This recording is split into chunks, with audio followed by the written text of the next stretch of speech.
উঠে আসলো দিনের বাছাই করা সেরা বড় খবরগুলি। এই ভিডিওতে আপনাদেরকে জানিয়ে দিচ্ছি। চ্যানেলে প্রথমে থাকলে অবশ্যই চ্যানেল সাবস্ক্রাইব করে নিন এরকমই গুরুত্বপূর্ণ খবর একটি ভিডিওতে পাওয়ার জন্য। তো চলুন খবরগুলি শুনতে থাকুন।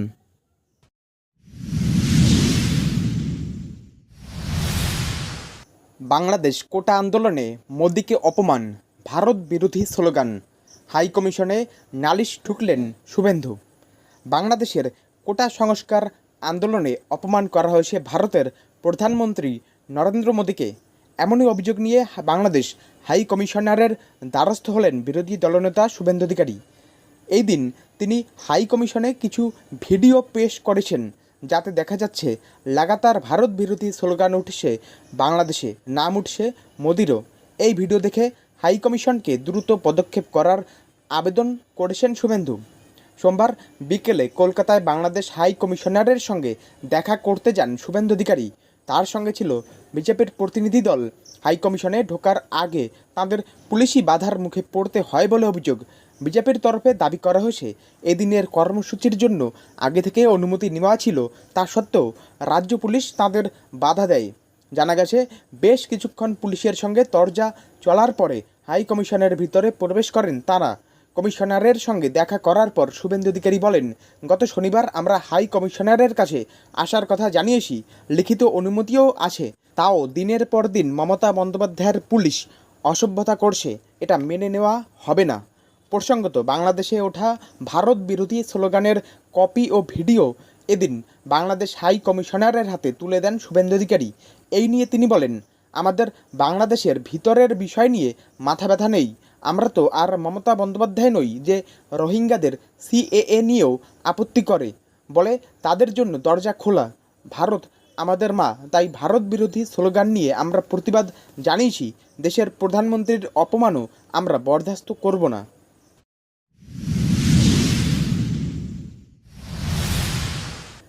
স্বস্তি দিচ্ছে বাজার, অনেকটাই দাম কমল সবজির, কড়া নির্দেশ দিয়েছেন মুখ্যমন্ত্রী।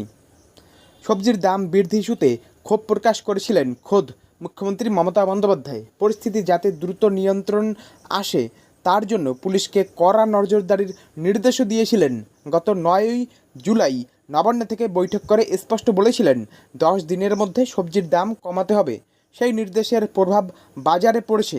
ইতিমধ্যে 50% দাম কমেছে সবজির। বিগত কয়েকদিন ধরে বাজার ছিল কার্যত আগুন। লঙ্কা বেগুনের সবই ডবল সেঞ্চুরি ছুঁয়েছিল। ঢেঁড়স উচ্ছের মতো সবজিও বিক্রি হচ্ছিল কেজি প্রতি 90 থেকে 110 টাকা দরে। তবে মুখ্যমন্ত্রীর নির্দেশের 20 দিনের মাথায় এসে দেখা গেল সবজির দাম আগের থেকে অন্তত 50% কমে গেছে।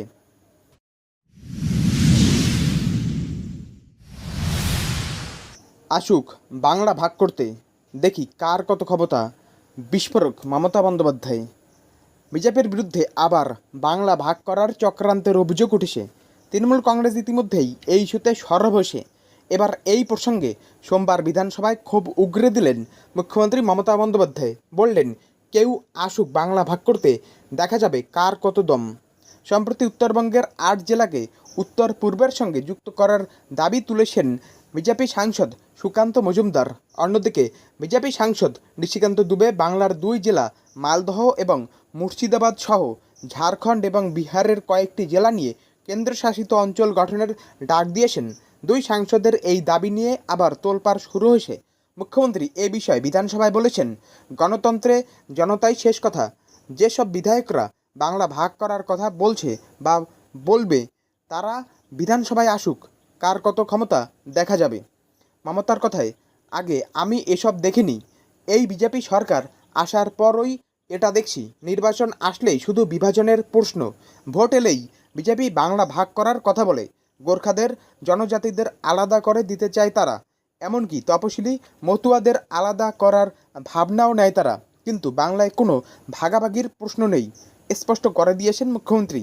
তার সাফ কথা, বিধানসভাকে এড়িয়ে বাংলা ভাগের কথা বলা যাবে না। এক্ষেত্রে বঙ্গভঙ্গের বিরুদ্ধে বিধানসভায় আলোচনা চেয়েছেন তিনি। দাবি করেছেন, ভোটাভুটি হোক, তখন দেখা যাবে কার কত দম।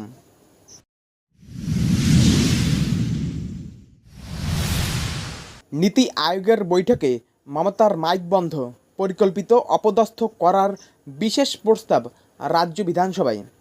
প্রধানমন্ত্রী নরেন্দ্র মোদীর পৌরোহিত্যে নীতি আয়োগের বৈঠকে বাংলার মুখ্যমন্ত্রী মমতা বন্দ্যোপাধ্যায়ের বক্তব্য পেশের সময় মাইক বন্ধ করার বিষয়টি সোমবার উঠল রাজ্য বিধানসভায়।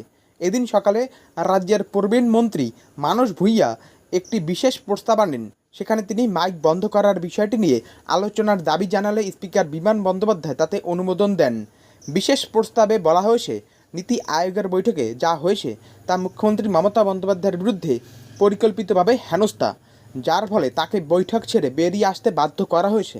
আলোচনার দাবি জানিয়ে আরও বলা হয়েছে, মুখ্যমন্ত্রী ওই বৈঠকে হাজির হয়েছিলেন কেবলমাত্র রাজ্যের বৃহত্তর স্বার্থে, যেখানে তিনি পশ্চিমবঙ্গ এবং অন্যান্য বিরোধী দল শাসিত রাজ্যের প্রতি কেন্দ্রীয় বঞ্চনার কথা তুলে ধরছিলেন। এবারের কেন্দ্রীয় বাজেটে এইসব রাজ্যকে বরাদ্দ না দেওয়ার কথাও বলার জন্য তিনি ওই বৈঠকে হাজির হয়েছিলেন। মানস ভূঁইয়ার আরও অভিযোগ, ওই বৈঠকে অন্যান্য ছোট রাজ্যের মুখ্যমন্ত্রীকে 14 থেকে 20 মিনিট পর্যন্ত বলার সুযোগ দেওয়া হয়েছিল, কিন্তু আমাদের মুখ্যমন্ত্রীকে 5 মিনিটের বেশি সময় বলতে দেওয়া হয়নি। তার বলার সময় ইচ্ছাকৃতভাবে তা আটকে দেওয়া হয়, এমনকি তার কথা যাতে না শোনা যায় তার জন্য মাইক বন্ধ করে দেওয়া হয়েছিল। এর উদ্দেশ্য ছিল বিরোধী স্বর রুদ্ধ করে দেওয়া। এ কারণে মুখ্যমন্ত্রীকে যথেষ্ট অপমান ও হেনস্থা করা হয়েছে বলে মানুষের দাবি।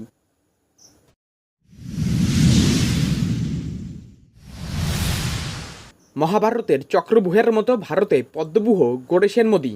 আক্রমণ রাহুলের। সংসদে দাঁড়িয়ে দেশকে এবার শিবের ভারত বলে উল্লেখ করলেন রাহুল গান্ধী। সোমবার লোকসভায় বাজেট বিতর্কে বিরোধী দলনেতা রাহুল বলেন, শিবের ভারতে পদ্মব্যূহ চলবে না। এর আগে লোকসভায় শিবের ছবি দেখিয়ে রাহুল বিজেপিকে হিন্দুত্ব নিয়ে নিশানা করেছিলেন। সোমবার বাজেট ভাষণে বিরোধী দলনেতা রাহুল প্রধানমন্ত্রী নরেন্দ্র মোদী ও বিজেপিকে আক্রমণ করতে মহাভারতের প্রসঙ্গ তোলেন। বলেন, কুরুক্ষেত্রের যুদ্ধে কী হয়েছিল সকলে জানেন। 6 জন অভিমন্যুকে চক্রব্যূহে ফাঁসিয়ে হত্যা করেছিল। তেমনই দেশে নরেন্দ্র মোদী, অমিত শাহ, মোহন ভাগবত, অজিত ডোভাল, গৌতম আদানি, মুকেশ আম্বানিরা মিলে পদ্মব্যূহ গড়ে তুলেছেন দেশবাসীকে পিষে মারতে।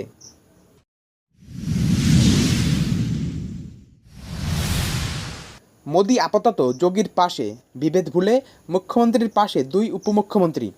উত্তরপ্রদেশে দলীয় বিবাদে রাশ টানল বিজেপির কেন্দ্রীয় নেতৃত্ব। সোমবার থেকে লখনৌতে শুরু হয়েছে রাজ্য বিধানসভার বর্ষাকালীন অধিবেশন।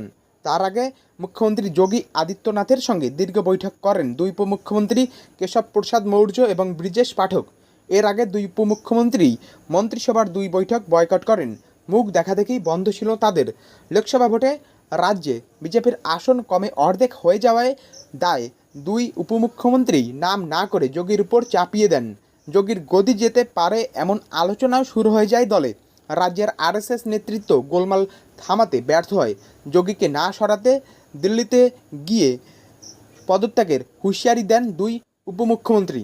বরফ গলে শনিবার দিল্লিতে নীতি আয়োগের বৈঠকের পর প্রধানমন্ত্রী মোদী বৈঠক শেষে দলের মুখ্যমন্ত্রী ও উপমুখ্যমন্ত্রীদের সঙ্গে আলোচনায় বসেন। এরপর যোগী সহ কয়েকজন মুখ্যমন্ত্রীর সঙ্গে আলাদা করে মুখ্যমন্ত্রী বৈঠক করেন তিনি। সেখানেই যোগীকে সামনে রেখে দল ও সরকার পরিচালনায় সকলকে ঐক্যবদ্ধ হয়ে কাজ করার পরামর্শ দেন। তাৎপর্যপূর্ণ হলো, প্রধানমন্ত্রীর সঙ্গে বৈঠকের পরেই উত্তরপ্রদেশ বিজেপির এক বিবৃতি জারি করে বলেছে, রাজ্যের 10 বিধানসভার উপনির্বাচনে প্রার্থী বাছাই সহ গুরুত্বপূর্ণ বিষয়ে সিদ্ধান্ত নেবেন যোগী।